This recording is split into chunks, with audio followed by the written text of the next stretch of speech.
yung ang pag-iipon talaga, dapat merong disiplina, no? And maging habits natin yun. Dati kasi ano, nag-iipon ako, no? Ayan, share ko lang. Dati nag-iipon ako. Ah, yung parang ano, gusto ko sabi ko, gusto ko maging 10,000 muna, parang ganun, 15,000 muna. Ang ending kasi ang nangyayari is nagagastos ko rin. So, hindi ko naipon. Pero right now, yung kahit anong extra na meron ako, 500, 700, or 1K, nilalagay ko agad sa account ko, no? Sa COL, Financial, PDAX, o sa DragonFi, until ma-reach ko yung amount na okay na ako i-invest yun, no?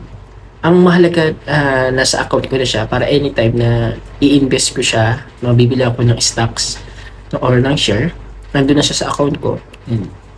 And natitempt pa rin ako na gusto kong bumili ng mga gamit, no, like ng